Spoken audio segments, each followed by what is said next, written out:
Starting in five. Hello, everyone, and welcome to episode 9 of Impact Statements. I'm Jake. I'll be here with two of my usual teammates. First off, Johnny. What's up, Johnny? So And Lincoln. What's up, Lincoln? Not too much. How you doing, Jake? I'm good. I'm good. Doing a pretty simple episode today. So, what we got on today's agenda? First off, hey, we're in the off season for Modern. There's no big events going on. All the RCs is finished up for a minute, so nothing crazy. So we're gonna be talking about Modern in the off season, how to how to keep having fun in Modern, what you can do during the off season to keep yourself fresh. Because hey, RCQ season is gonna be just around the corner. Before you know it, big events. There's always Modern stuff going on, so always a good time to be prepared for whatever you're going to be doing. And then we're going to be going through a tier list. Everyone loves a good tier list. So we're going to be doing that for the Modern format currently, talking about where we place the decks. We got the top 20, and we're going to be running through that. So before we get into that, we need to thank our sponsor for today's podcast, Impact Gaming Center.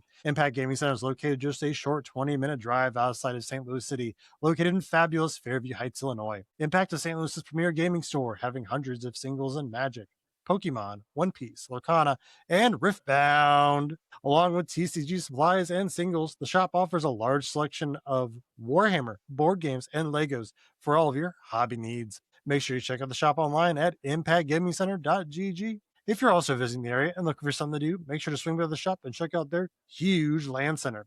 We can play all of your favorite PC games. And finally, if you're a fan of live streaming and paper magic content, make sure to check out twitch.tv/Impact Gaming Center and Impact Gaming Center on YouTube for some awesome paper magic content.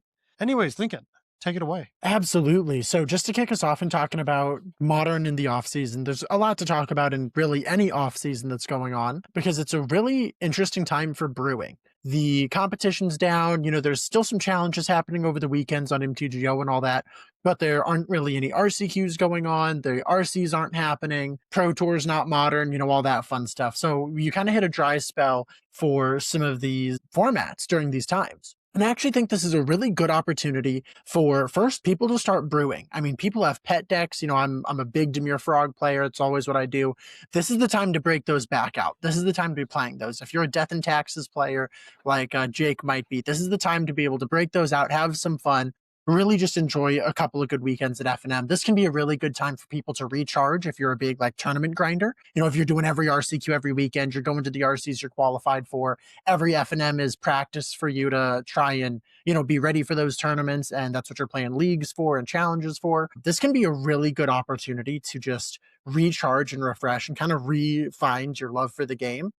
If you're like me, a high competition is where you find your love for the game, so you don't like the off season as much because it's a little bit more casual, but it can be really great. At the same time, not only is there a lot of brewing to do, but because so many people are brewing, the best metas and the ways to win in the off season change a little bit. So I want to talk a little bit about if you guys are playing much Modern during this off season, what is it you're doing? That's a cat in front of my camera. If you guys are playing much in the off season, what is it you're doing to win? And then I'm going to cover a little bit of what I think the general best and worst strategies are if you want to win and these challenges over the weekend, or if you do happen to have some cool Modern events, some 1Ks, 5Ks going around in your local area, like we do here in the St. Louis area. So without further ado, Johnny, we're in the off season. What are you doing to keep playing Magic if you are at all? Well, so Modern is a bit more enjoyable in my opinion when it's not RCQ season because, the biggest problem I have is, okay, like I have access to 20 different Modern decks and what do I play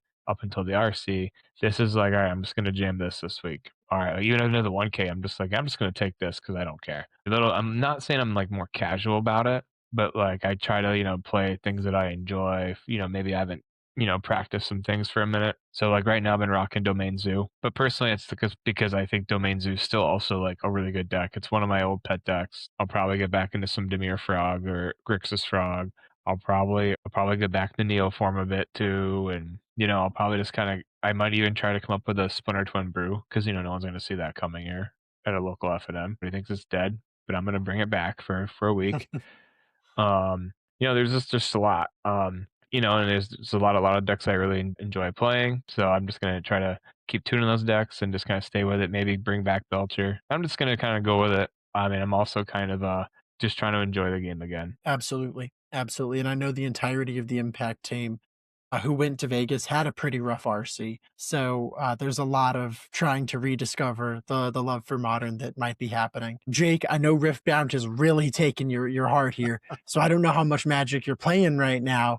But so first, fill me in on that. Are you doing much to stay connected with Magic during the modern off season? Yeah, I mean, I always am a little bit in the loop of what's going on with Magic, thanks to the podcast, thanks to the team. I think the off season is a good time of so I'm a firm believer of every Magic deck is the best thing that's ever existed ever until you play it. And I'll sit there and I'll be like, oh man, I haven't played an Omnath deck in like 2 months, 3 months. I'm gonna win my F and I'm gonna crush it. And then you go and you get the nice old 2-2, and you're like, well, maybe Omnath wasn't that good. It's a good time to get out like you said, what? I love Death and Taxes. Again, it's Mhm. got to be the best deck in Modern because I haven't played it in forever. And I'll go and I'll build it. And again, I'll go like two. I went 3-1 last time I played it. So can't be too upset with that. But I think the Modern off season is a good time to play, try to figure out, maybe there's a different archetype you want to play. Mhm. Maybe there's a different path of play that you haven't really experienced and is something you want to try to learn. And during the RCQ season, you're like, I am playing one or two decks and I'm never going to deviate from my weeklies or my RCQs. So I Mhm. only want to be good and really playing, A and B. And I don't care about the rest of the alphabet. So I think the off season is really fun. Also, I think it's a good time to, if you're not, if you're fortunate enough to be able to buy into other formats, maybe trying with some standards, see what's Mhm. going on with that. There's a huge shakeup. The format is same but different. Maybe try Pioneer.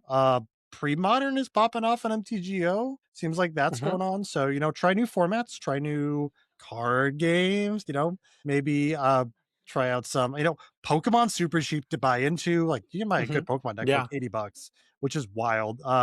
Riftbound, hey, like gonna shout that out. Game's great. A little expensive right now, but then you have I mean, I would never play Yu-Gi-Oh, but some people are crazy out there. And then you could always try Lorcana if your shop still play it, but not Lorcana is I don't know.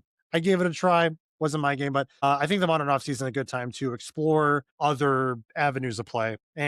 Or you know what? Honestly, just take a break from Magic too. I think that's also completely healthy of stepping away from the game for, maybe a month or two and use those Friday nights for, you. It's your Mhm. Friday night.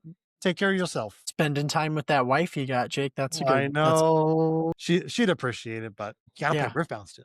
Yeah. Yeah. No, and that's What on up? Thursdays now. Oh, that's true. Yeah, I think that so first, great feedback on that. I think there's a lot of things that we can be doing with our time and the ways we can be finding value here. I love to play me some Magic. I love Modern, though I do agree Standard is a format that's totally worth getting into right now. It seems to be in a very neat place. But to focus on specifically the Modern and the off season, there's something really interesting that always happens is that at the same time as the random goofy brews are happening, the big popular lists become more homogenous. There's less changes in lists. When you go to you see the Pro Tour list, like Just Guy Blink, they have like 15 different cards across their 75, as opposed to these MTGO leagues. When you're looking at these decks, they have like 2 or 3, maybe 4 cards different across the 75. During the off season, there's so much less brewing happening in the main decks and the large decks that you're used to seeing, your Just Guy Blinks and your Prowess and your Primeval Titans, but there's a lot more rogue decks being experienced and attempted. So what this means for me is, what am I playing? Well, first I'm playing Demir Frog because I have to have fun, right? Obviously, I love me some Demir Frog. It's my favorite. But I'm going to be pivoting gears here for a second, and I'm going to be looking to grind out a bunch of wins. And the way that I think we best do that during the off season is through hard combo. I think Ruby Storm, Neoform, those are the ways to win the game right now. And I think that's because a lot of people who are brewing these combo decks are brewing combo decks that are just a bit slower than everything else. And I think when the format is really wide, it makes sideboard hate for those kinds of decks a little bit harder to come by. And I think as these main, most popular lists get more homogenous, it's easier to prepare your Storm play and your Storm sideboard for what you're going to run into, or your Neoform sideboard.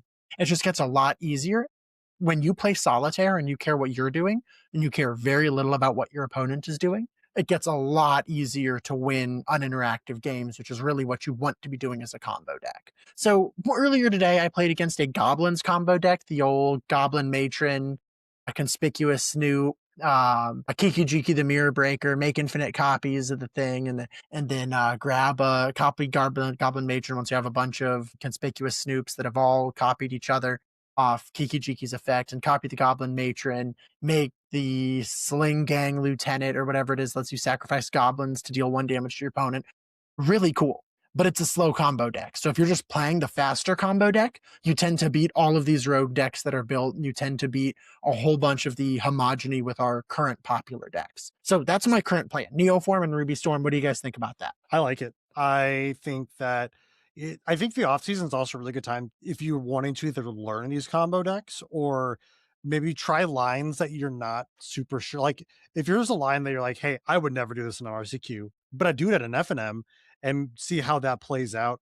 That seems like a pretty good way Mhm. to learn and such. What about you, Johnny? I mean, I definitely play a little bit more looser in casual FNMs than I do when I'm like really trying to test it out. I mean, Lincoln saw me on camera, just keep that one lander. But then again, with Domain Zoo, like you don't really mulligan well. So sometimes you're like, well, I have a ley line and I do have a dragon if I can ever cast it, but I have one land, but I also have bindings and a bunch of other stuff. I can play magic for a little while, and then it's a fetch land. So eventually if I have time, I can surveil to find it, it's so you kind of, you're like, all right, whatever. Is this one of those ones where I do keep a one lander or not? So I'm kind of testing like, okay, do I do it or not? Because I don't care. I'm just kind of like Mhm. whatever at this point. Like trying to get the social element back as well. And I wouldn't say necessarily even that, like kind of like Lincoln's point of like this is a good time to try stuff. Like I think it's a good time to try anything. I wouldn't say it's necessarily like go hard on combo, right? Because there's also some really interesting like synergies that you don't run into often that might work, like goblins, or you could run into the Nimagus elemental combo, or you could run into elves. Somebody's like, I want to play humans again, and we don't see a lot of aggro matchups, or if someone's going to show up with Boros Bird from 2018 or whatever, so like I think if you want to play something like I said, I might try to play Splinter Twin. I'm not saying it's going to be great, but I'm just like, Washi Tong, Splinter Twin, can play an Izzet Shell. Sounds like a lot of fun. So Yeah. No, I think that's absolutely fair. There's just so much room right now. Modern is in a really healthy place because of how diverse it is.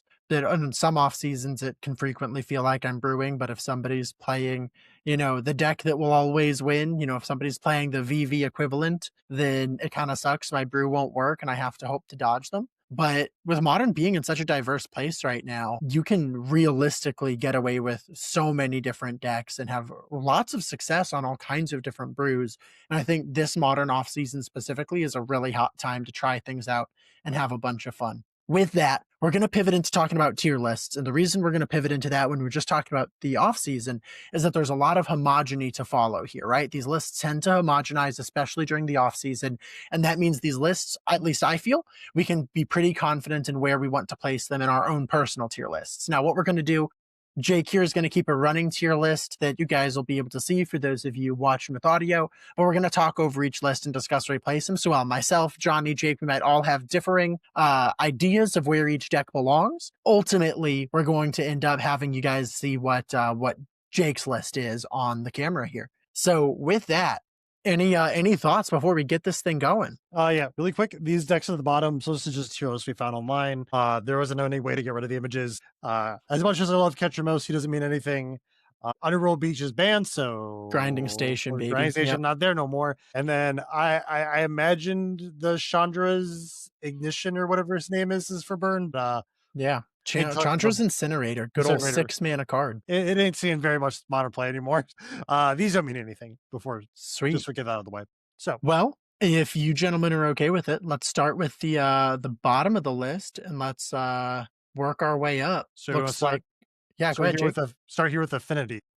Lincoln, what do you think about Affinity? Well, I think that Affinity is one of the stronger decks right now. I think it specializes in putting a lot of pressure on the opponent's board. You get to put a whole bunch of dudes down with Pinnacle Emissary, Pinnacle Monk, and all that great stuff. And it's really, really strong. It has access to one of the best cards right now, which is just Mox Opal. Super good. Super good. However, it does have some major problems in how it can be hit by Wrath of the Skies or how it can be blown out even by regular creature board wipes, with Kappa Cannoneer being its only good end game card if Pinnacle Emissary doesn't get you across the line. So if you get caught by a fire magic early, you're really needing to see a Kappa Cannoneer to close out a game. So with all of that in mind, I think that Affinity absolutely belongs in the S tier, but I think at the very bottom of the S tier right now. Johnny? So I think with Modern right now, personally, I don't think there is any. So if we're going by an S tier type thing, I don't think there's any deck in the S tier. And my logic with that is because even though we have some decks that are really popular, like Boros Energy, like again, I think that's just the Jund deck of the format. I think that's still a tier 1A deck. But we'll get to that point. But like, I think Affinity's A tier for sure. I think it's really adaptable too. I felt like in my testing with Affinity, you lose more to your draws and not knowing when to mulligan than I feel like then just like you did with Classic Affinity. Um, there are definitely some hands that punish you, but I feel like if you get to an Emissary, a Kappa, or sometimes just riding an Urza Saga is just good enough, right? But then also some of them are going harder on the weapons manufacturing plan. So which is fun fact. I misread that card and thought when the tokens. It's just when they, the tokens die or whatever. But if you bounce the tokens, it says leaves play, and then I'm like, oh, I just did 12 to myself from a Hercules recall. So that card's really good. So I think it's got a lot of reach. I think it's a really deadly deck in the right hands. I put it A. Hey, I'm with Lincoln in this one. I think Affinity is an S tier. I don't think that there's anything. There's no deck that I think sets up harder and faster than Affinity, where you can basically win the game on turn one if you can turn one Kappa Cannoneer. And then there's just very few decks that are able to deal with that. I think Mox Opal is the best, probably the one of the best cards in the format. I do agree with Lincoln. I think it's the bottom of S tier, but if we're gonna have one or two decks in S tier, I think Affinity belongs up there. Yeehaw. Yeehaw. Looking at our next one, we've got Esper Blink, I believe. And this is a really interesting one. Johnny, I'm going to have you go first. I think you might have the best insight on this deck. So if we are talking about the RC time, I would say it was a B, right? Because it started taking a backseat to the Jeskai version. However, I noticed online a lot more recently, the Esper list is starting to just, I don't want to say take back over, but it's back. And I think I think there's a lot of pros and cons you have to weigh out between the Jeskai and the Esper, right? So you're essentially kind of looking at Ragavan and Flage versus, Overlord and maybe like, Emperor Bowmaster type thing. Psychic Frog, Catcher Most. I mean, the big thing I think you're also seeing too is the Esper deck. What I'm noticing in a lot of the shows that you see the Esper lists that are popping up, they're like, I can play Teferi too. And I wonder if it was just one of those things where it's like, okay, once they realize they could play Teferi, they're like, okay, this deck's just as competitive again. I don't know if I would put it, like I said, I'm not putting anything in S tier, but like, I don't know if I would put it in A. I definitely say it's got a solid spot in B, but maybe in a week or two, if it stays that way, maybe it goes back to A. I just think all the blink strategies are really strong, and if you know your deck inside and out, and you have the right list, and you tune your matchups well, that could definitely be an A tier deck. But I think it's going to be hanging out in B for right now. And I'm on the exact same page as Johnny, in just about every way, and specifically in placement, that it belongs squarely in B, but could absolutely find a home in the A tier if it continues to perform.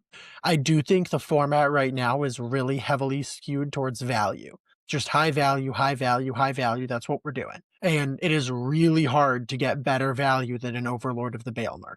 It is very hard. That card is loaded with value.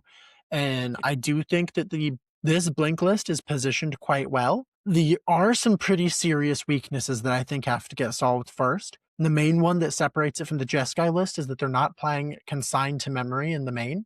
They're really focused on the ephemerates. Now, you absolutely could play consigned, but I think ephemerate just fits way better with your overlords or with the other kinds of things that you're trying to do with this deck, where consigned doesn't fit quite as well. And that is a pretty serious weakness considering how well Consign matches up against different, not just Tron matchups, but as well as things like Amulet Titan.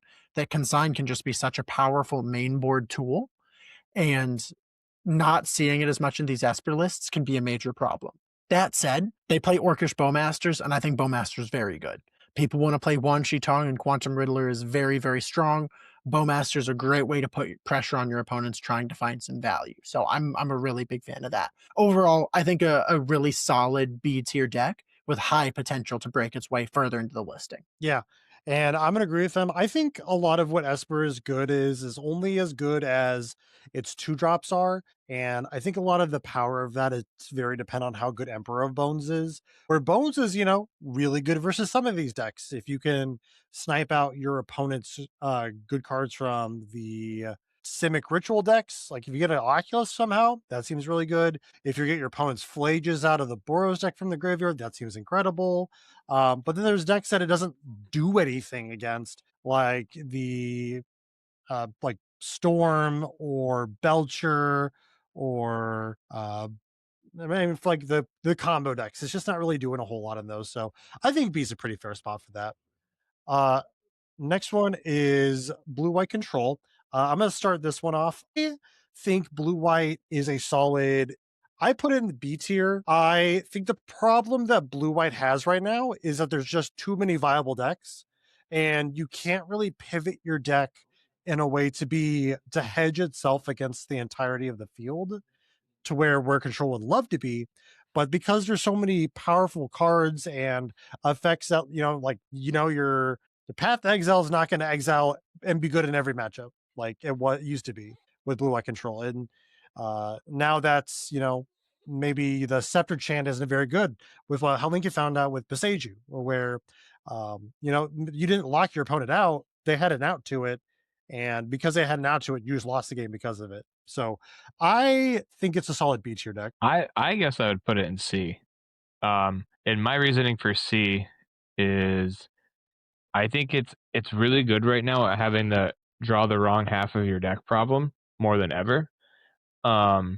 Especially with it being such a diverse meta. Um, you sometimes you have two bad draws, right? And you're just polarized out of the match or the game for that matter, right? And one of the criticisms I've had of Modern, and I've joked with like an old friend of mine about it. It's almost like Modern should have a 20 card sideboard. If you have a 20 card sideboard, Blue Light Control would be A tier, probably even S tier. Because that's how much of a difference 5 cards can make. However, while I think you can do a lot of powerful things and the lock is a real thing, I just don't think it unless you are someone that can devote so many hours to and think that you're gonna hit the meta right, like, I don't think it's something you could just kind of pick up I think you have to devote lots of hours. You have to try so many different formulas with the deck right now. I just don't think this is where you want to be. I think it's C. I think Yeah. it's fun still, but like if I was trying to like spike something, I don't think that's where I'd go. Saying that as a control mage, just for the record, a hard control mage, yeah, I won't pick it up right now. I hate to agree with that opinion, but unfortunately I do. That I think it belongs squarely in C tier right now for just a couple of reasons. That I love the deck, and I do think the deck plays really well and can be really smooth, but it really struggles against these value type engines because I have to answer everything my opponent is doing.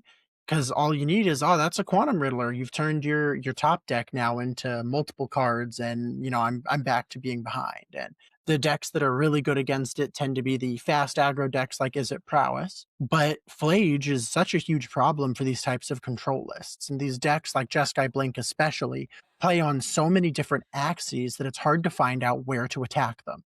And these decks specialize in being able to attack these lists in the right ways and break them down so that you can execute your combo as necessary. And it feels like a lot of these cards are great answers to one-ofs that your opponents see. Like Narset is such a powerful card and it has the ability to combo with Days Undoing. But all too frequently, my Narset is sitting on the table, but my opponent can get a Ragavan, or even just an easy discharge, or just Lightning Helix it off of Flage. just feels very easy to remove. So Narset would be a great answer to Quantum Riddler, but I feel like it's so rare that I actually get to disable that access from my opponent. In a similar vein, Isochron Scepter is so powerful with the access to Orm's Chant as well as a couple other cards. I like to play Get Lost in the list, a really versatile removal spell that I could repeat with Isochron Scepter. And then I discovered that Teferi is popular, as my opponents can play Teferi, and Teferi makes Isochron Scepter really bad unless I can put an Orm's Chant under it and then fully lock my opponents out of the game. So I just found that it was really difficult to play on the axis I wanted. I was always just a little bit behind the curve, just not quite where I needed to be. I'd get Narset, I'd find a Days Undoing, I'd cast it, but I'd be against Prowess. My life total would be so low, I'm still playing my opponent needs to resolve one Lightning Bolt, and I lose the game. Just one. So I feel the deck is really good, but it's just 5 to 10% too low. And unfortunately, it's a really important 5 to 10% that it's missing. I agree. Johnny, you want to start us off with Jeskai Blink? I'd say it's A, but I can see a world where it's going to start going to B soon. I think it's A because it still does a lot of powerful things. How I would describe the Jeskai Blink deck, it feels like it's just in a very unnatural, clunky pile of like really high powerful cards that you're just kind of throwing together, because the cards are just really powerful, but you don't have a lot of synergy. Whereas the Esper had so much more synergy, but with Jeskai, you're kind of like, okay, Ragavan can win a game on its own, Quantum Riddler can win a game on its own, Flage can win a game on its own, Phalia can do a lot of things on its own. Teferi can just auto win some things. The list goes on, right? And then you get Fables. The deck can just do so much. But with that being said, I think it's a harder deck to pilot than people give it credit for, because there's almost too many lines. I found when testing it, it's not like, okay, there's a lot of good lines, but what's the best line?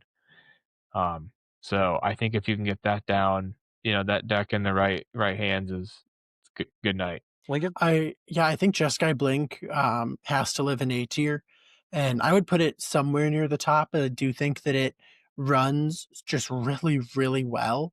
It's got so many great things that it can do that apply a lot of pressure to your opponent. I think just having Ragavan just puts this deck in a great spot. You can always board it out as need be, but early game Ragavan gives it a lot of agency into the decks that do like to set up a little bit. Gives it a lot more pressure. The deck plays Teferi very comfortably, and then as you guys know, two cards that I think are really, really strong, Flage and Quantum Riddler. The deck gets to play Flage, and it plays Flage very well and very healthily. Makes for a very scrappy game. I think that Flage is just so powerful in being a removal spell, having some nice little life gain attached, which, by the way, life gain has mattered so much more than I have seen at any other time in any other format. It feels like right now life gain is a pivotal thing to have access to in your deck. But it also kind of doubles as card advantage playing Flage. Being able to escape it out consistently in those long, grindy games, just having access to it so many times, it feels like it plays on a lot of axes that's just really, really valuable. But Flage is the only graveyard piece that Jeskai Blink really plays. So it puts decks in an awkward spot that want to try and answer this. That do I play Rest in Peace? Do I bring in my Surgicals for exactly one target? I mean, is there a world where they don't have it, or I have the card and they don't? And it makes life really awkward to find out how to fight them. So I think Jeskai's just in a really healthy place. It gets to play a lot of really strong cards. Quantum Riddler, of course, just such a good card. And it mainboards some consigns, which I think is really sweet. I do miss Ephemerate. I liked playing more Ephemerates than consigns. I think it's just nice extra free value. But being able to cheat out a Flage with a consign is just so cool. Hard not to love that. So yeah, I think a solid A tier deck. Yeah, I think Jeskai Blink is just the 2025 Jund. Like what Johnny said, you're playing the pile of good cards, where sometimes when you're playing Game of Modern, it wasn't about your cards working together or playing right. They just were better than your opponents, and at the end of the day, sometimes that's all that matters.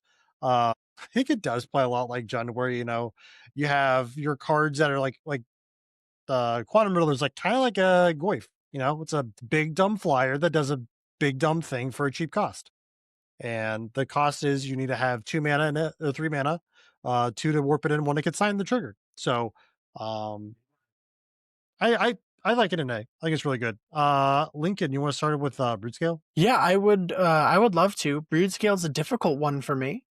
I do think brood scale lives at the top of the B tier for me, and I think the deck has really amazing potential to find itself in A tier very easily. I think that the deck is super cool. It has this infinite combo capacity while still playing these insane cards that you have to answer or just get cleaned up.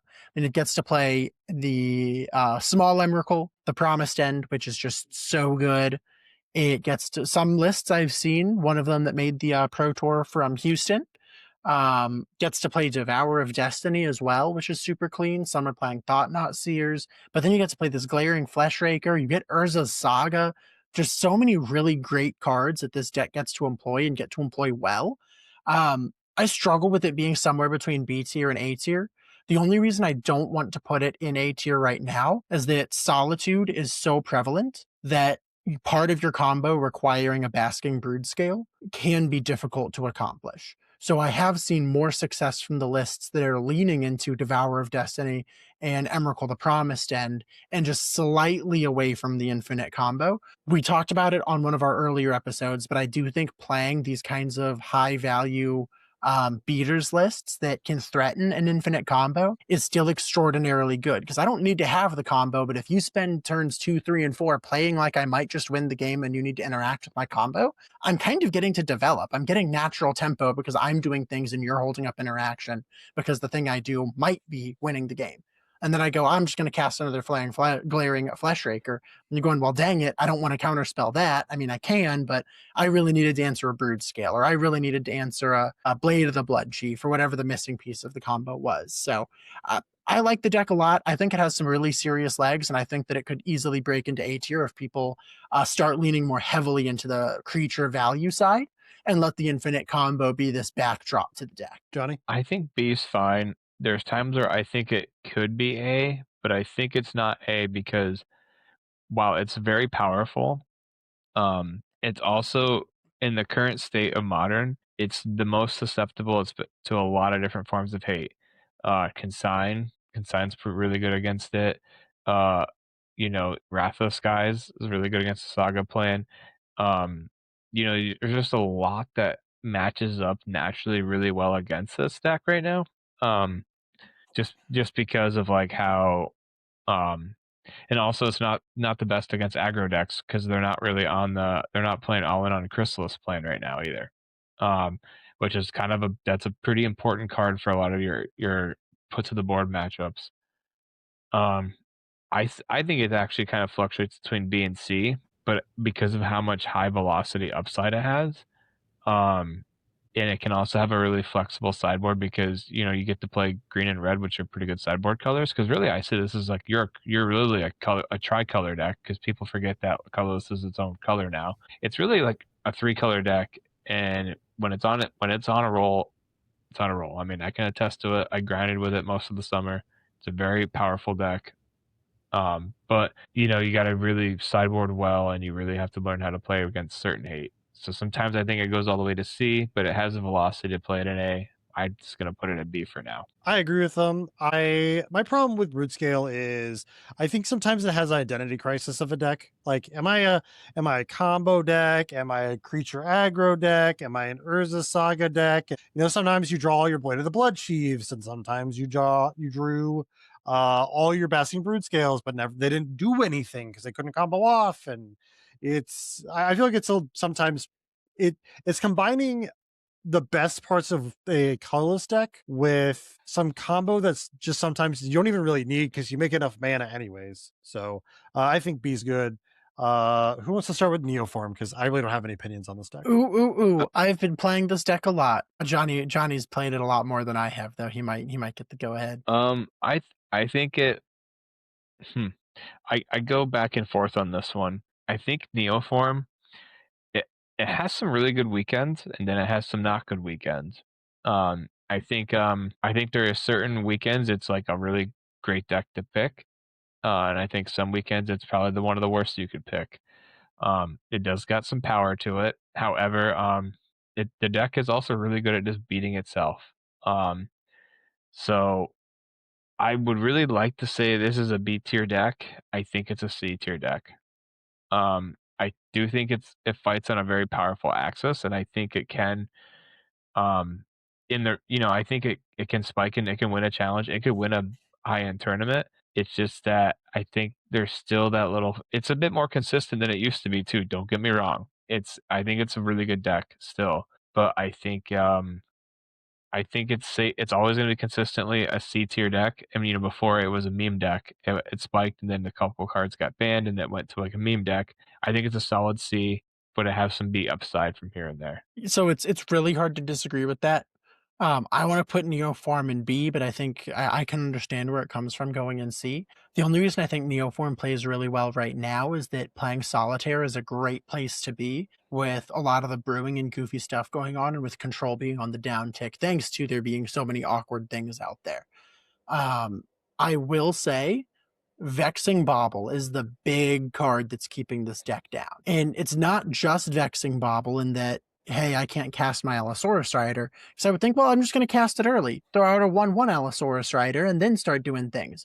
And then you open yourself up to getting it Galvanic Discharged or Lightning Bolted or something of the sort. And that can feel really, really bad deploying it before you're ready to Neoform.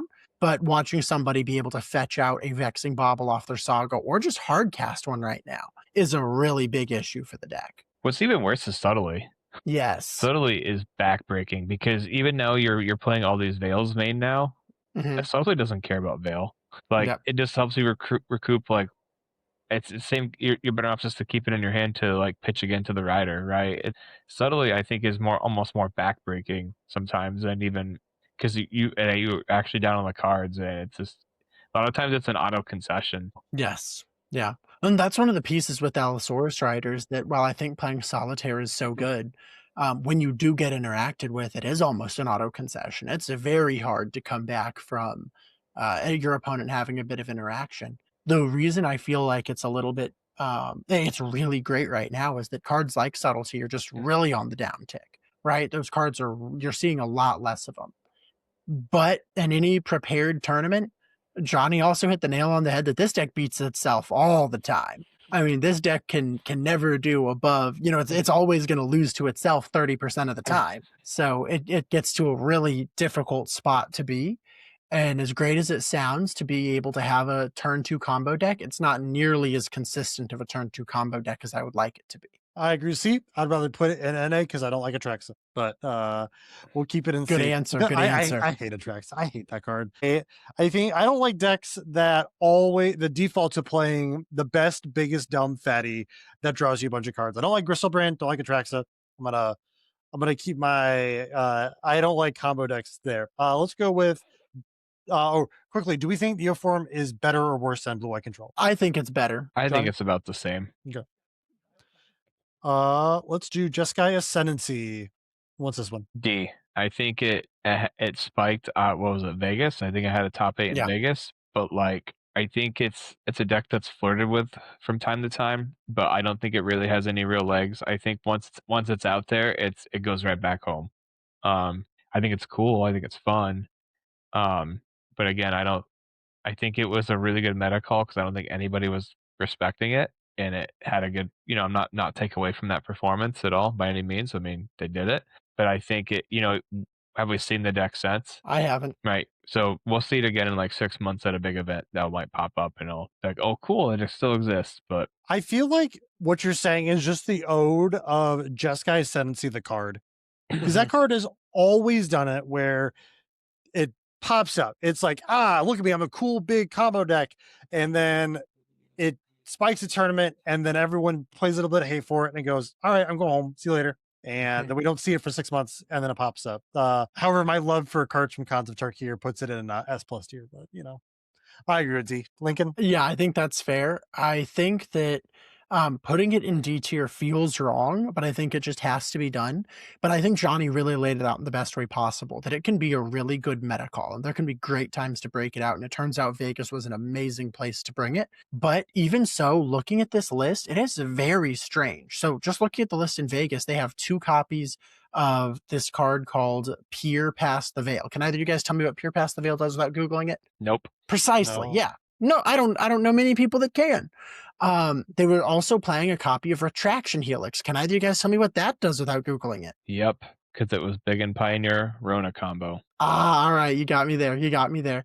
I found that this deck had a lot of interesting brewing that happened, not just the idea to bring the deck, but in the creation of the deck. They were playing 2 copies of Charter Course and Modern. It was just very interesting to see. So this list ended up performing well, but I think it's one of those things that's going to perform well, and the next time it performs well, the list is going to look different than the one we saw in Vegas. And the next time it performs well after that, it's going to look different again. And I think that's the way that this list will work. It's always something that you may have to worry about. Even so, I think it crosses over with a lot of hate against other decks, which means you don't necessarily have to adjust your list if you think it's going to show up. With the way that Wrath of the Skies is still such a huge way to answer it, Clarion Conqueror is such a huge way to answer it, and things like that. So solid D tier for poor old Jeskai Affinity or Jeskai Ascendancy. Prowess. I think Prowess is the top of B tier for me. I think the problem with Brute Scale and Esper Blink is that sometimes these decks get lost in the sauce of their own game plan.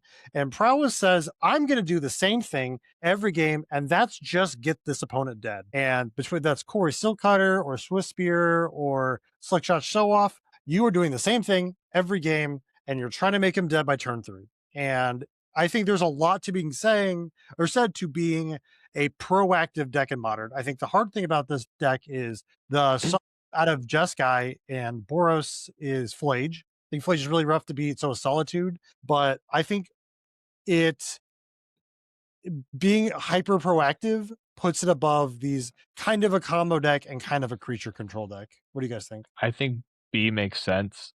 I'm a little biased because I know a lot of people were putting it in the tier 1 as one of the best decks, but every time I kept looking at it, I'm like, this deck doesn't combat the best decks well. I don't understand it. And I always wondered if there was some sort of like stats that were skewed or anything, but I was like, this doesn't really like feel good, but it does really good against all the other stuff, right? Like, for example, I never want to be casting, Monastery Spear against Amulet Titan.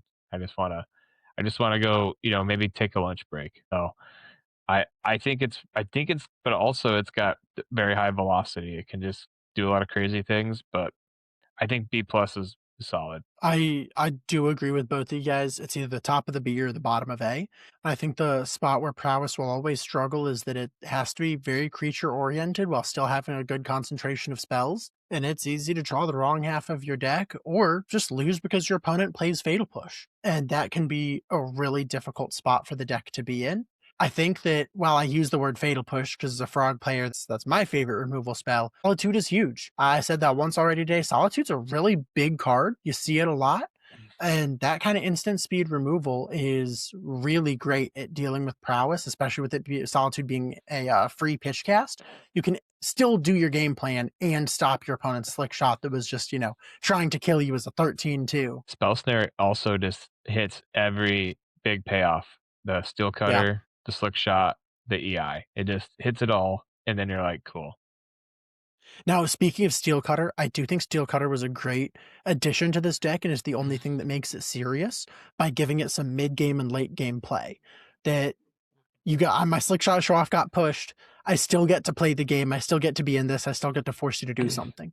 Without Steel Cutter, this deck is back in C tier, D tier, where it can sneak out some wins every now and then, but really crumbles to interaction. But otherwise, yeah, sometimes the deck does exactly what you want it to. Sometimes you are swinging in with, Bolt, Lava Dart, Sack 'em Out and Flashback, Lava Dart, and Mutagenic, you're dead. But I just think that it's too susceptible to interaction, and there's a lot of good and especially free interaction right now. Cool. Goryo's Vengeance. Who wants to take this one? A. Hot take here. Yeah, go ahead. You're welcome, Johnny, but I got a hot take incoming. I think it's A. And I say A because I think it's honestly one of the most powerful decks. But I also think it is one of the hardest decks to pilot. Like, how do you mitigate? How do you knowing when to cast the Gorios, when to play this Plan B thing? With Riddler value or Psychic Frog. You have a lot of really good Plan B stuff to lean back on until you're ready to go for the combo. You get, and I think one of the best color wheels in the format right now. You also get access to like really good hate cards. And cards that are can help counteract the hate against you. So I think you haven't really seen it as much. I mean, you've seen a little bit more on online lately, but I still think it's a very powerful deck, and I think it's a it's really hard to pilot well. Lincoln? I I will concede to you the point that it can be a surprisingly difficult deck to pilot, but I cannot in good conscience put this deck anywhere above the middle of B. This deck has shown up in big numbers at almost every big tournament lately. In the Pro Tour and the RCs, it shows up in big ways. And then it fails miserably. Statistically, it has performed the worst out of any serious deck. Just as far because it takes up so much of the meta share, but then in the top 8, top 16, top 32, top 64, it's like the least represented deck. And considering it came in with such a big chunk of the meta share, it is not performing. I think the deck is cool and it can do some powerful stuff, but I think there's a lot of factors to it. I do think people playing it a little bit wrong can do it. I also think the deck can really struggle against some pieces of graveyard hate like Rest in Peace, and that people aren't always good about when to pivot to the sideboard plan of just let me adapt my Emperor of Bones and start having a 4/4 on the table. And let's ignore the fact that there's a Rest in Peace. Let's just play 4/4 beats. But this deck keeps showing up in big ways and at big tournaments. And the only reason why I struggle with signing away that it's just that people aren't great at the deck is that I'm seeing it at the Pro Tour, I'm seeing it at the RCs in these big numbers. And even there, it's just failing to perform. It's not putting up numbers consistent with its meta share. It's not even doing close. And I think that this deck has some pretty serious problems that need to be figured out. Whether it's the curve, whether it's how easy it is to interact with, I'm not exactly sure. But its performance is just not in line with the numbers that it's doing. It's an Atraxa deck. I like Atraxa. But I will. So my thing about Goryo's is I think this deck has a lot of angles you can hurt the deck on. You can stop him in the graveyard. You can stop him on the stack. You can stop him on the ETB triggers. You can stop them with effective hand disruption. You can stop the Gorios. You can. There's so many interaction points in this deck to where you could stop them, to where you stop the Gorios, you stop the Traxa, and then let's say you're a Esper Blink player and you bones back their Traxa. That's pretty good. Like, yeah, I don't know. I agree with Lincoln. I think it's a B, but I think it's the best of B. Johnny, thoughts on that? I mean, I understand your guys' points. Like, definitely didn't have the best weekends, but like, obviously, if you look at the Pro Tour, especially, there are a lot of big names that believed in this deck too. And Mhm. I do think that it also has a Neoform problem in a sense, but it's better. It's a bit more consistent, right? Because there are some draws that you're just like, yeah, I just lose. Like but then there's also certain things where I've watched pilots also just like, I'm gonna take 14 off Grizzlebrand, and then literally they just die to a lightning bolt the next turn.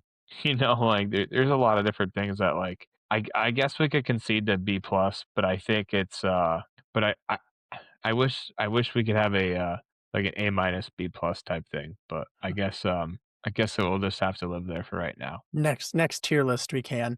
No, I do think my take on Goryo's is a pretty hot take, but I really struggle watching it show up in such big numbers and not perform, and I'm really disappointed. I got onto Goryo's for a while, and my very first game with it, I did the thing. I turned to Atraxa, ephemerated it, and it felt really, really strong. It felt great. Um, and then I lost everything after that. Like I did the thing one singular game and not after. So I don't know. I have a really hot take on Goryo, so I might be a little harsh, but I think yeah, top of B might be a good place for it. We are at the almost the hour mark, so just so you guys know. Let's go with Tron, but like Eldrazi ramp. Tron, is this what we're putting it Like as? the green one, playing Utopia Sprawl and all that. Yeah, this is like traditional Tron. So like Etron, traditional Etron. I think that's what this one is. I think this is just like traditional, maybe just colorless Tron. Because I think you only really see Etron, and then you see the Eldrazi, Gruul, or Mono Okay. Green, Ice Till. But We'll say this is colorless Tron. Yeah. I think C. But I think there's I also agree. times where it could also be in B. I think it depends how many consigns you see that weekend. I think like if you go on the red green Eldrazi, I would put that more in the B, just because it has more of a consistent plan. But sometimes you just get where you don't get hated on as much. Where sometimes where like Etron, it's just there's a lot of hate. Like there's moon effects everywhere right now. Mhm. Consigned main board. That's just alone. It's sometimes you're just gonna have a bad time. Whereas like the Eldrazi plan, being like it demands you to have it on time, or you're off to the races. Yeah, I agree. Go ahead, Jake. Go ahead. I use the bottom of C. I think it's the most disruptible. I think being colorless only leads you to do a lot of really unfortunate sideboard decisions where you're just playing a card board and you don't even really get a strong sideboard. So I think it's the bottom of C. To do this deck and the next deck together, I think this one's the bottom of C and the ramp version is the bottom of B. It can definitely do better. I do think that the Eldrazi Tron deck, just the full Tron as opposed to ramp, is just really susceptible to hate. Like you guys said, it can really fall apart or come to pieces. The wheels can come off. You can not find Tron and be a little slower than you want to be. And I think ramp does a really good job rounding out some of those sharp edges that the deck has. And it costs it maybe a little bit in its speed or its ability to count 1, 2, 7. But even so, I think that ramp just does a little bit better. But the decks are very similar in their true game plan of make mana, drop beaters, and I think everything else about the deck is the same. Yeah. Let's go. Let's just go right into regular Eldrazi, Johnny. Oh, yeah, B. Regular draws is B. Like I was saying, Where would you put it in B? I think right there is fine. Okay. I don't disagree. I think it kind of depends how many consigns you run into during the weekend. I think there's a lot of decks that just are doing a little bit more than what Eldrazi's trying to do right now than just make a lot of mana. Um, let's go into one of Johnny's favorite decks, Ritual. Johnny, Johnny, it's all you. it's all you. I think it's A, but I also can see the argument why people would put it B. I think it's A because I mean, if it kind of like it's kind of like the other argument that Lincoln had, right? Whereas like Gorios just wasn't converting well, but the Simic deck was having really good win rates. I think it just wasn't. I don't think it's as popular. But I think you get access to a lot of cards that attack well, and like you can outvalue all the Blink decks. Um, Especially if you're trying to go into Blink. I mean, that's the deck you want. Because you can just play the 2-for-1 game so much better. And then you also can play it like a control. You can play like a flash game plan, and you also get access to some really good sideboard cards. The only criticism is obviously you don't ever get to do anything on turn one unless you're evoking things and pitching your pitch spells. But I think it's really powerful, and I think you do have game even in your bad matchups. Like you still have game if you know how to pilot. Sometimes you got a 3-for-1 yourself, like if evoke it subtly and then flare it. I kind of do that to a Hedron crab, but won me the match. So because I know I'm gonna get the cards back eventually. Lincoln, Man, this is a tough deck for me because I think that I was a big hater of this deck. If you asked me maybe 3 weeks ago, I would have put it right into C tier. And I've recently been galvanized a little bit to moving it up, but I still struggle to get it out of B tier personally. I do think that the deck does some things really well. I think the thing I like about it most is that it plays Moon. Harbinger of the Seas, just any Moon effect is very, very good right now. And I honestly think that's carrying so much of the weight of the deck. Is just having access to moons and being able to win off of that and then control, use Flare of Denials to sack your um, Coiling Oracles or your Ice Fan Coatls to protect your Harbinger from Solitudes and things like that. But I have really found that one of the deck's biggest problems is how slow it is to win games. That you really rely on that Oculus, and if you're not able to get one onto the table, it can be very, very slow to try and beat face. And I've seen people be able to climb out from under this deck in what seemed like completely dire circumstances just because it took so long to seal the deal. I agree. I think where this deck hedges the format is against the control side of it, and it does a real good job at that. Also against the blink side of the format, where it's just really powerful. And then it loses to the aggro side of the format really hard. But I think that's just like kind of the ode of Simic. This is what these type of decks have always done. I like the bottom of A, just for what it does against the format. Are we cool with that, Lincoln? Yeah, I can live with that. All right, Emil Titan. Is this a consensus like A or for Yeah, me? it's A, you gotta be guys the top. S. Okay. If you put it at the top of A, Johnny, it's the top of S for me. It's good. Combos, it's hard to interact with. Moon is one of the best ways to interact it, but this deck plays Beseiju really well, really cleanly. It's great. I don't think there's a lot to say about it. I think you have to read a 65-page dissertation to be able to perform the deck at the highest levels. But if you can do that and comprehend it, Amulet Titan's just such a good deck. I've written one of those before. Um, Living End. Uh, That's the I, next I one? really quick. I Go watch ahead. Hobbs go from no cards in hands, lands on the battlefield, no creatures, nothing. After like turn 14, top deck to bounce land, one off Teleria West. So Right. I think Titan. If we could make our own tier, I put Titan in it. I'd also put Titan in the trash, but that's my own opinion. Living End. Go ahead, Johnny. A D. I think if you're gonna Okay. like, it's just the worst Cascade deck. If you're gonna play if you're gonna play Shardless Agent, you should just play Oculus because you can 3-for-1 yourself consistently rather than or like at least like you can sack the Shardless Agent to a Flare or to a Birthing Ritual. If you get your Cascade trigger consigned, you just kind of like, well, I had fun.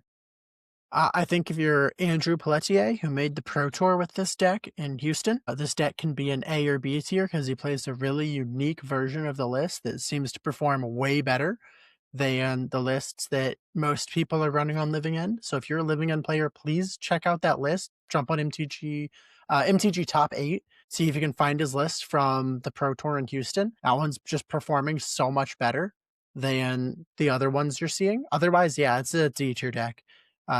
Crumbles to too many things. I think Living End and Gorio's live in a day where the people who are diehards about this deck say, "Man, you guys remember how good Grief was?"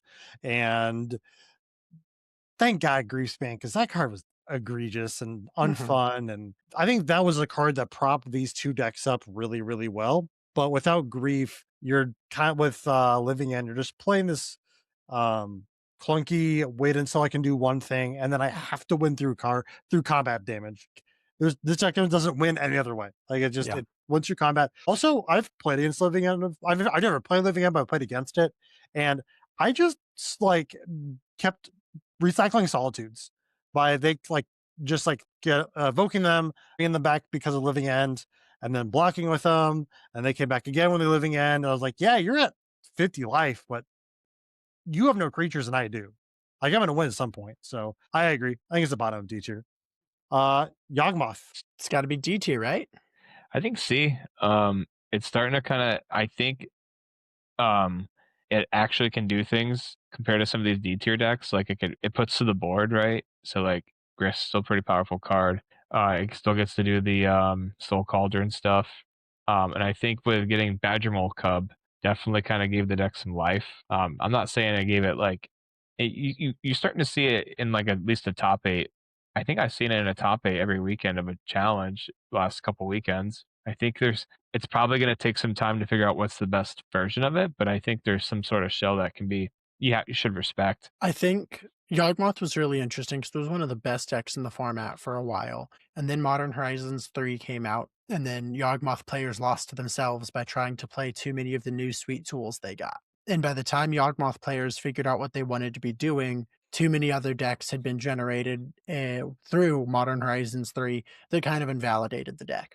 I think it's still playable and it's fine. Bottom of C tier, top of D tier, sure. I just think that it really needs some work to find out what it's trying to do and then be able to do it well and effectively. I think that it just has a really hard time closing out games without playing infinite combo when there's, great cards like Flage running around that are so insanely good at dealing with, my Badger Mole Cubs and my Young Wolves and all that. It's just not quite where it needs to be. I think the infinite combo version found a much healthier way to win the game.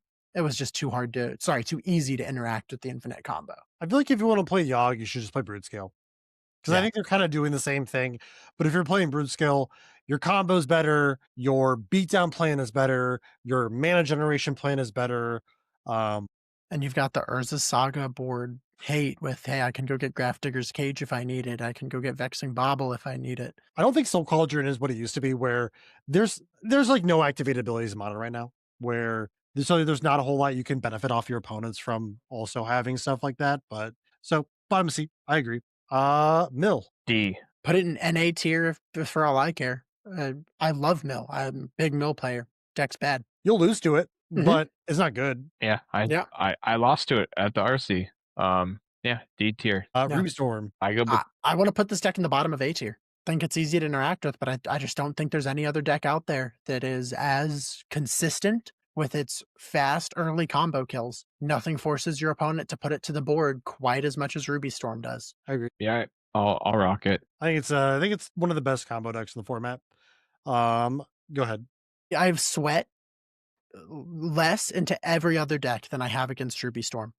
Nothing quite like, all right, I've got this game locked up. There's only a couple top decks that'll get him there. Okay, he top decked Reckless Impulse. What is he going to flip? Or Ritual and Ren's Resolve. What is he going to flip off? Like, it's nerve wracking playing against this deck. It feels like he can never quite count it out. I think it's also one of the combo decks that can win the game on turn 2, which puts it above, I think, a lot of the other combo decks like Broodscale and Yogg, where it just you can go Ritual, Amulet, or Ral, and then I win the game. Then Mhm. it and your opponent, they played their turn 2 play, and it didn't matter. So I agree. Bottom of A. Zoo, Johnny. I think it's A, and I say A because it's popping up every week. It's in challenges, top eights, and the cool part of being 5 color, right, is you technically have access to any card you really want to tune with. I think it rewards it. I like it more than I like control because you have more access to tune stuff with, and if you tune correctly, like you can just spike. But at least your core deck is a lot more powerful, more consistent going into most things. And you can also do some consign tricks yourself with Flays or Null Drifter. You get to play Doorkeeper Thrall, which is like kind of funny. Like it's like one of like this like hidden evil of your deck. Like I really hate it, but it also like lets me do some busted things while also saying that I can't lose the solitude. So Lincoln. It's a solid A tier deck. I think it does a lot of things well. Leyline Binding for free is really good. It's great at answering on the board. It's great at applying early pressure, but it's also really great at squeaking things across the finish line with all the burn magic it has. It is not uncommon that I feel like I've really gotten a foothold, kept him off the table. I only took some early damage, and they're like, all right, well, here's a bolt, and there's a Tribal Flames. That's a lot of damage to the There's face. 8. So Now it's I'm dead. yeah, it's great. I think the deck's it's really solid. I I think think that it's yeah, go ahead. I think it's also one of the most busted Arena of Glory decks because Mhm. you could be like Flage, or you could literally go Ragavan into Dragon, or you go Kavu into Ragavan, and as you just do this like on turn 3, you're like, okay, I'm just gonna haste 7 power at you, do all this, and then also Kavu pitching like Flage is pretty Mhm. fun. Not gonna There's lie. also so many ways to build this deck to where you sit down against your opponent and you're playing Zoo, but what Zoo are you playing? There's like 3 different ways you can build Zoo, maybe more. And remember when like blue, or it was blue based control Zoo was a deck for a Yeah. little Yep. while? Like that was a thing. My hot take is I don't know. I've played a fair amount of Zoo in my life, but how do people make Kavu work? I've never had Kavu. I've played Kavu. I'm like, wow, look at my 5/5. It did nothing. You just Arena of Glory it. That's what you have to do. It's just Yeah.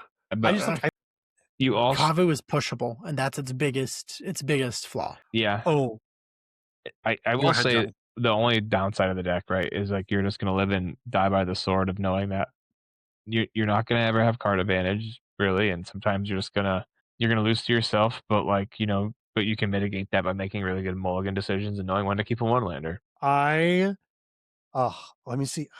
I'm trying to think. So I played Zoo at a locals the other week, and I was like, man, I played a Fable of the Mirrorbreaker, and I was like, man, I gotta hit the nuts to win here. He was at exactly, I think he was exactly 8. And I was like, I gotta hit the nuts. And I discarded 2 cards and I drew Quantum Riddler, Savage Knuckleblade, and Arena of Gloridin, my Riddler, and my Knuckleblade, and killed him. I knew Knuckleblade was going to be a part of the story. It's the only deck in modern where you can play fun cards in. Because like you got a few Mhm. flex slots. I play a one of Nux, and it just every time, and this is the guy who he's like the Siege Rhino guy, very good friend of mine, and I killed him with it. And he's like, you've killed me 3 times in modern with Savage Knuckleblade. I'm like, it makes you smile so much, but I love you. Let's go to Belcher. See, Ooh, okay. Okay.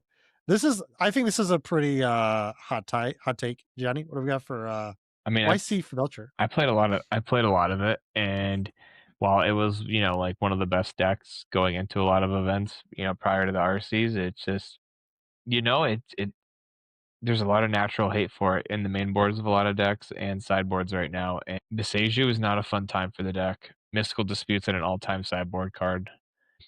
Just overload a consign on a Charbelcher, it feels bad. I don't know. It's still pretty powerful and it's still like pretty solid and it will still win games. I just think it's just not where you want to be right now. It's very one dimensional and you can't really get yourself out of. I mean, I have won with creature beats a couple times with the deck, but times are really tough if you're doing that. If you're winning with Tameshi beats, so It feels awkward to put it so low, but I have to agree that it lives somewhere in the C tier because the deck is a very one-dimensional combo deck. It's very hard to win creature beats with this list. It really it's one of the few decks in Modern that doesn't have a plan B. I mean, it is all in on Belcher, but it worked for so long. And it lived at the top of the meta with the highest win rate for a long time. And it won big tournaments and it took down big challenges in the Pro Tour and it did a lot of things. But it doesn't feel like it was until the Pro Tour that we found the axis to fight it on. And it turns out it was Vexing Bobble. Vexing Bobble got really popular and suddenly, oh no, my Lotus Blooms are turned off. My Flare of Denial's turned off. My Disrupting Shoal's turned off. And then, like Johnny said, now we're running Consigned to Memory in the main board and Mistral Disputes at an all-time high. It feels like everything came together just right, but I think the crux of it was really Vexing Bobble becoming popular that really made it difficult for this deck to fully operate. People tried fighting this deck on so many axes. Axes, I think it is. They tried Disruptor Flutes and Pithing Needles and Clarion Conquerors, and just nothing ever quite made sense because the answer was always, LOL, idiot, I'm either going to Flood Maw it or counter it. Dork, I'm just going to win the game anyway, activate my Belcher. And Vexing Bobble seemed like the right way to fight it, which doesn't even fight the Charbelcher. And I think that's what we were all trying to do, was fight the Charbelcher, but it doesn't do that. It just fights everything else. And it ended up working. All of a sudden, the deck has a really hard time showing up. I agree. Bottom C feels wrong. I feel like this deck has to be better than Yogg. I think top of C is appropriate. I think it's better than Neoform. Go ahead, Johnny. yeah, it's probably okay. I just like these two decks, I feel, are doing both just one thing. I mean, you can beat down with Hoots Magoots if you're still playing that in Neoform, but Belcher's, I don't know. I think Belcher's game plan itself is better than Neoform's game plan. And our last deck, Boros Energy. SA. I mean, it's gonna be A for me, but I know you guys might say S. I think it's the true Jund deck of the format. It has a solid game plan. It has a few different axes it can beat you on. It has access to really good hate. Obviously, it can struggle against interacting against combo, but but even then, it can race you really well. Goblin Bombardment's a very strong magic card in how it combos with a Johnny, and sometimes it punishes decks that stumble. So it's here to stay. Lincoln? Blood Moon. 2 words, man. Blood Moon. Blood Moon's a good card, and it's one of the decks that plays it the best, plays it really healthily. I mean, by playing Ragavan consistently, it makes Blood Moon so much more powerful. And we've already discussed that Blood Moon is in one of the best places. These moon effects are in a really strong place, and this deck plays it smoothly in the main board. And it can be brutal, but it's just an aggro deck that plays really well into the mid to late game, that never quite seems to run out of gas, that is always able to find a Flage to do something or a Seasoned Pyromancer to keep the game going. A really, really solid deck. I think Boros Energy is a great deck. I think it's one of the staples of the format. And I think after the One Ring and Amped Raptor got banned, I am really happy with it being a staple of the format. You know what Boros Energy does better than every other deck on this entire list? What's that, Jake? Play Modern Horizons 3 cards. So true. It's True. It plays on the best. Like it's block constructed MH3 almost. Like without a doubt. They even put the fetch lands in there for you to find your Sacred Foundries, right? Yeah. So yeah, I think I'm pretty happy with this tier list, guys. What do you think? I think we should screenshot that, drop it to the rest of the Impact team, and hear what people have to say about it. Well, I like it. But I would also love to hear how our viewers feel about that tier list. I know we made a couple of hot takes throughout this video, and I would love to hear what you guys think about them. I agree. Johnny? Agree. Pretty good, pretty nice, good episode. Hey, if you guys made it through the entire tier list and like what Lincoln said, you want to tell us what you think, put it down in the comments, add us, message us, tell us we're wrong, tell us we're all dumb, tell us that 2017 Burn is the best deck in Modern, Was there a deck we missed? Honestly, in 2 months, this entire tier list is probably going to be irrelevant, except for Amulet Titan. I think we should do these more often. This was really fun, and I think it's a good episode. But to close it off, I'm going to kick it back to us three.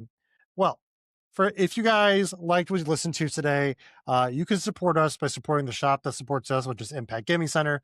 If you need any singles, you need cards for these tier decks, maybe you're thinking about picking one of those up. You can find them at impactgamingcenter.gg. And then if you like paper magic content and you want to see some of these sick magic decks in action, make sure you check out twitch.tv/Impact Gaming Center and Impact Gaming Center on YouTube. Lincoln, Johnny, you guys got anything else? Thank you for giving us any amount of your time. We appreciate it. Thank you greatly. We don't just want to make content. We want to make content that you want to watch. Let us know what that is. Well, see y'all in the next one. Adios. See ya. See ya.